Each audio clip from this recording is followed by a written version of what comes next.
केंद्रीय गृह मंत्री अमित शाह की बारामुल्ला की रैली के संबोधन के बाद घाटी में राजनीतिक माहौल गरमा गया है।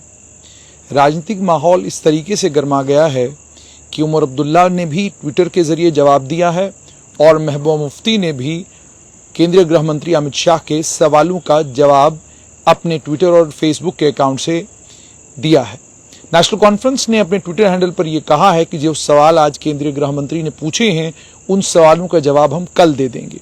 केंद्रीय गृह मंत्री ने आज 3 परिवारों पर निशाना साधते हुए ये कहा कि जो परिवार कई दशकों तक जम्मू कश्मीर में राज करते रहे, उन परिवारों ने जम्मू कश्मीर को इतने दशकों में क्या दिया और पिछले 8 साल में प्रधानमंत्री नरेंद्र मोदी और उसकी सरकार ने जम्मू कश्मीर को क्या दिया, इसका आकलन किया जाना चाहिए, हिसाब किताब किया जाना चाहिए। उन्होंने डॉक्टर फारूक अब्दुल्ला और महबूबा मुफ्ती दोनों को लेकर कहा कि पिछले दिनों महबूबा मुफ्ती ने ट्वीट करके ये कहा, उन्होंने मुझसे ये पूछा कि आप हिसाब दीजिए, बताइए आपने क्या किया। तो मैं उनसे ये उनको ये बताना चाहता हूँ कि हम बारामुल्ला की इस रैली में ये आए हुए इतनी बड़ी संख्या में लोग, प्रधानमंत्री नरेंद्र मोदी ने जो जम्मू कश्मीर में डेवलपमेंट की गाथा शुरू की है, उसी गाथा का नतीजा है कि इस समय इतनी बड़ी संख्या में लोग यहाँ पर केंद्रीय गृह मंत्री अमित शाह को सुनने के लिए आए हैं। उन्होंने पाकिस्तान पर भी निशाना साधा। उन्होंने ये भी कहा कि बातचीत होगी तो जम्मू कश्मीर के नौजवानों के साथ होगी, लेकिन पाकिस्तान के साथ कोई बातचीत नहीं होगी।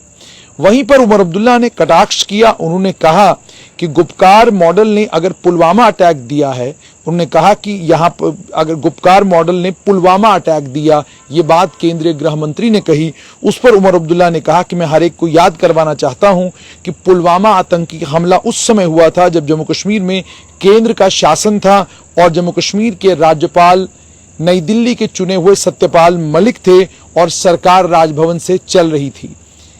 पहला जवाब। और उसके बाद उन्होंने ये भी कहा कि गुपकार मॉडल ने बंदूकें दी, पत्थर दिए। उन्होंने कहा कि जहां केंद्रीय गृह मंत्री ने कहा कि गुपकार मॉडल ने बंदूकें और पत्थर युवाओं के हाथ में दिए, तो उस पर उमर अब्दुल्ला ने ये कहा। और उसके पर केंद्रीय गृह मंत्री अमित शाह ने कहा कि गुपकार मॉडल ने बंदूकें और पत्थर युवाओं को थमाए। वहीं पर प्रधानमंत्री नरेंद्र मोदी की योजनाओं से जम्मू कश्मीर के युवाओं के हाथ में कलम और लैपटॉप आया।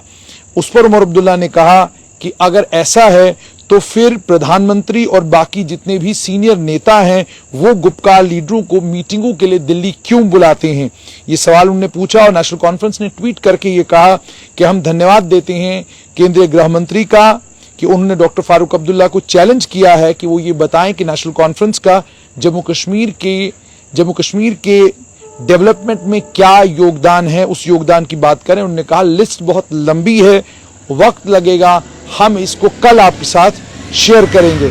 उमर अब्दुल्ला ने जहां पर ये तमाम बातें की हैं, वहीं पर महबूबा मुफ्ती ने भी ट्वीट किया है। और ट्वीट करके महबूबा मुफ्ती ने कहा है कि अपनी स्पीच को मेरे सवालों के जवाब देने के लिए डेडिकेट किया गया है। वहीं पर केंद्रीय गृह मंत्री भूल गए कि मुफ्ती साहब केवल मात्र 3.5 महीनों के लिए जम्मू कश्मीर, 3.5 सालों के लिए 3 साल 5 महीना जम्मू कश्मीर के मुख्यमंत्री रहे हैं और उनके काम को किसी की स्वीकृति की जरूरत नहीं है, क्योंकि जो काम उन्होंने जम्मू कश्मीर के लोगों के भलाई के लिए किए हैं। उन्होंने कहा 2018 से जम्मू कश्मीर पर डायरेक्टली राज करने के बावजूद बीजेपी के पास दिखाने के लिए कुछ भी नहीं except their broken record of dynastic rule. ये बात उन्होंने कही, महबूबा मुफ्ती ने कही। उमर अब्दुल्ला और महबूबा मुफ्ती ने केंद्रीय गृह मंत्री ने आज जो बारामुल्ला में जनसभा को संबोधित किया, वहीं पर राजनीतिक विशेषज्ञ ये कहते हैं कि जितनी बड़ी संख्या में लोग वहां पर आए थे, उस संख्या बल को देखकर भौंचक्के रह गए हैं कश्मीर घाटी के नेता। ये कुछ विशेषज्ञ कह रहे हैं। वो कह रहे हैं कि वो हैरान इस बात पर हुए हैं कि इतनी बड़ी भीड़ आखिरकार उमड़ी कहां से। बार बार ये इल्जाम सरकार के ऊपर लगाया जाता है कि जब इतना बड़ा कोई समारोह करना हो या इतनी बड़ी कोई रैली करनी हो तो उसके लिए अक्सर ये इल्जाम जो है विपक्ष लगाता है कि सरकारी मुलाजमों को इसके लिए बुलाया जाता है, अन्य कुछ और लोगों को बुलाया जाता है। लेकिन आज जो जनसभा वहां पर थी उस जनसभा में बड़ी मात्रा में बारामूला, कुपवाड़ा, उड़ी और अन्य कई इलाकों के लोग आए हुए थे, बीजेपी के कार्यकर्ता आए हुए थे, बीजेपी के झंडे उनके हाथों में थे।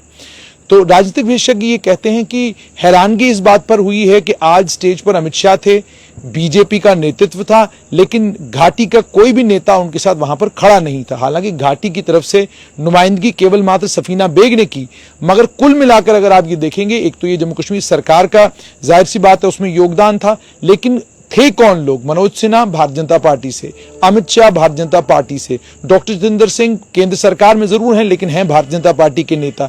यानी पहली बार एक इतनी बड़ी जनसभा हुई जिस जनसभा में कोई योगदान किसी लोकल राजनीतिक दल का नहीं, यानी जो regional political parties Jammu Kashmir की हैं, नेशनल कॉन्फ्रेंस, पीडीपी या अन्य बाकी पॉलिटिकल पार्टीज हैं, जो पॉलिटिकल पार्टीज मेज सजाया करती थी, जो पॉलिटिकल पार्टीज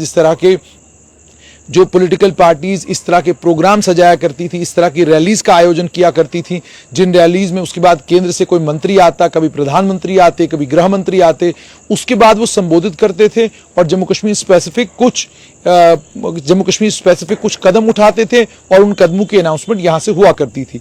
लेकिन एक लंबे कार्यकाल के बाद पहली बार ऐसा हुआ है कि रैली बारामूला में हुई, रैली में कोई जम्मू कश्मीर का लोकल लीडर इन्वॉल्व किए बगैर, लोकल और उसके बाद जो Jammu Kashmir based political parties हैं, उन पॉलिटिकल पार्टीज यानी आप ये कहिए रीजनल पॉलिटिकल पार्टीज को इन्वॉल्व किए बगैर इतनी बड़ी संख्या में लोग आना और उसके बाद भारतीय जनता पार्टी के कार्यकर्ताओं का उस बारामूला में होना और कार्यकर्ताओं का भी अच्छी खासी संख्या बल में वहां पर मौजूद होना, पहाड़ी कबीला के लोगों का मौजूद होना, गुजर बकरवाल समुदाय से लोगों का मौजूद होना, ये एक तरह से जो है एक मैसेज तमाम जितने भी घाटी के राजनीतिक दल हैं उनको ये गया है कि भाई आपके बगैर भी मेज सजाई जा सकती है, आपके बगैर भी रैली की जा सकती है, आपके बगैर भी हजारों लोगों को इकट्ठा किया जा सकता है और जनसभाओं को संबोधित किया जा सकता है। अब जाहिर सी बात ये चीज जो हुई है, राजनीतिक विशेषज्ञ कहते हैं कि इससे जो political currency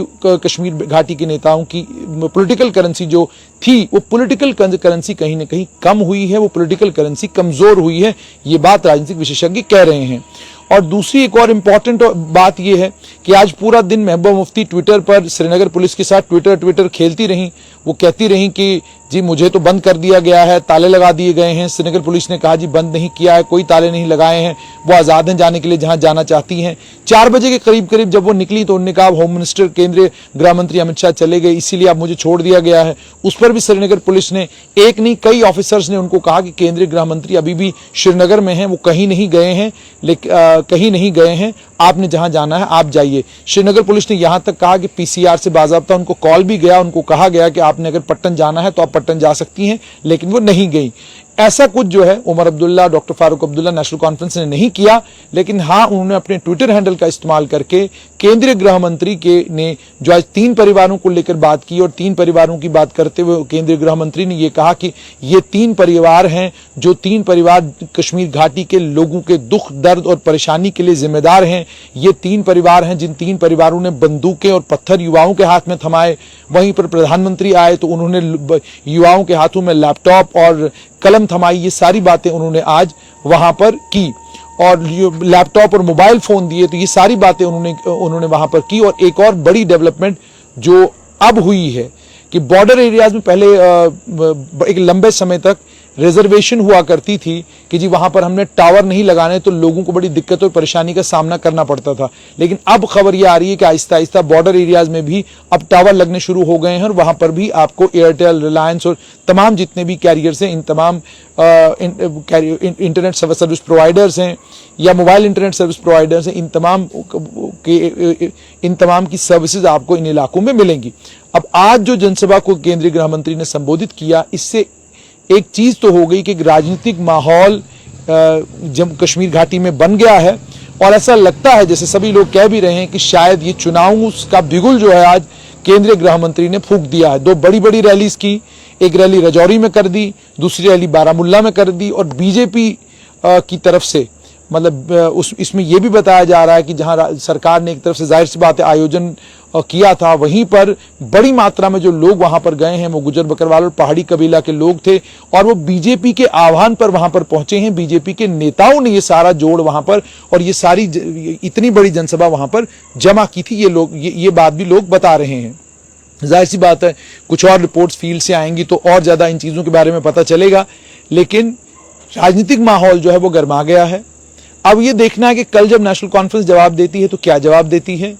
PDP Amit Shah केंद्रीय गृह मंत्री के इस हमले के बाद जवाब क्या देती है वो कल आएगा।